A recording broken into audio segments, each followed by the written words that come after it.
حضرت سری سختی رضی اللہ تعالیٰ عنہ فرماتے ہیں باقی باتیں تو بعد کی بات ہیں، میں اس بات سے ڈرتا ہوں اپنے رب کا سامنا کیسے کروں گا، اللہ اکبر، کیسے اس کے حضور پیش ہوں گا، یہ چیز میرے بدن میں آگ لگا دیتی ہے۔ احکم الحاکمین کا دربار ہو تو کیسے اس کے روبرو میں حاضر ہوں گا۔ اور حضرت اقبال 2 قدم آگے بڑھ کے ایک جملہ بولنے لگے، کہتے ہیں لوگ اس بات سے ڈرتے ہیں کہ رب کا سامنا کیسے کریں گے، میں تو اس بات سے ڈرتا ہوں رسول اللہ کا سامنا کیسے کروں گا۔ حضور کا امتی ہو کل قیامت کے دن حضور کا سامنا کیسے کرے گا، بندہ خدا اپنے رب کا سامنا کیسے کرے گا۔ لیکن یہ کرنا پڑے گا،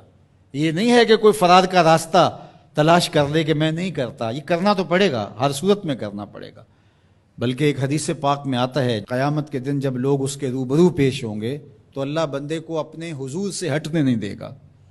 جب تک 4 سوال اس سے پوچھ نہیں لیتا۔ ان عمرہ فیما افنا ہو، اس سے پوچھا جائے گا عمر کہاں گزاری۔ دوسرا سوال جو اس سے کیا جائے گا ان جسدہ فیما ابلا ہو، بتا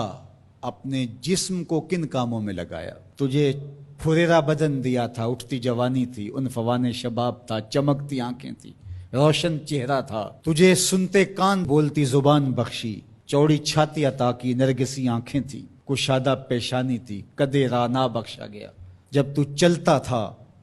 تو تیری رفتار سے غزال خطابی شرمندہ ہوتے تھے، تیرے لہجے کا بانک پن، تیری زندگی کا جمال، تیری چڑھتی جوانی، تجھے دی گئی طاقتیں، صلاحیتیں، بتا تو نے اپنے جسم کو کس راہ میں لگایا، اللہ کے حکموں کی تعمیل میں۔ تیرا جسم کمان کی طرح رکوع کی صورت میں جھکا، کیا تو اس کے حضور سجدے میں گیا، تو چل کے مسجد کی راہوں کا مسافر بنا یا نہیں بنا۔ جسم کے بارے میں پوچھا جائے گا فیما ابلا ہو وعن علم ہی ماذا عامل فی، اور پوچھا جائے گا تجھے جو علم دیا گیا تھا بتا عمل کہاں تک کیا۔ صرف تقریریں ہی تو نہیں کی،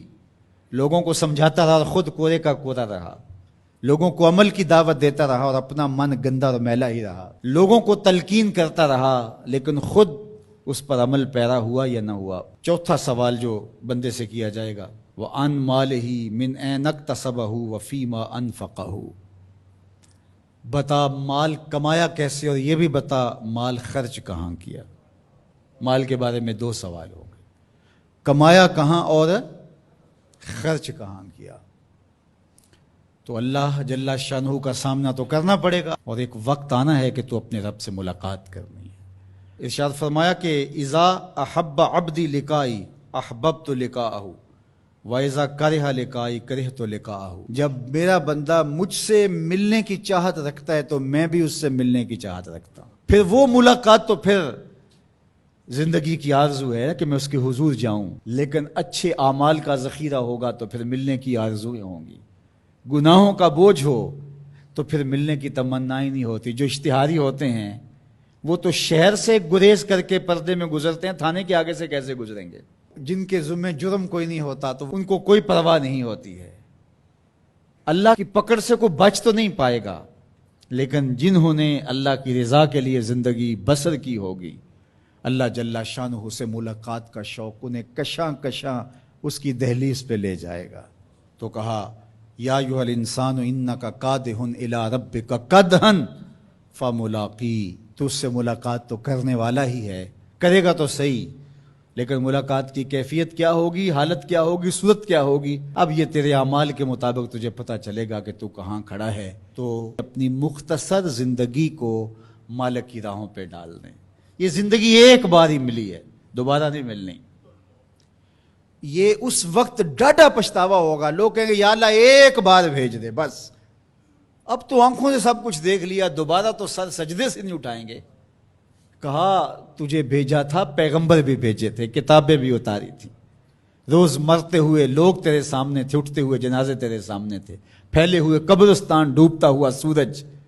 یہ عارضی دنیا کے کتنے نقشے تمہیں دکھائے لیکن تو پھر بھی نہ مانا، اب دوسرا موقع نہیں ہے۔ یقول یا لیتنی قدمت لحیاتی، وہ کہے گا کاش میں اس زندگی کو اس زندگی کے لیے آگے بھیج دیا ہوتا، لیکن پھر سوائے پچھتاوے کے اور کچھ نہیں ہوگا۔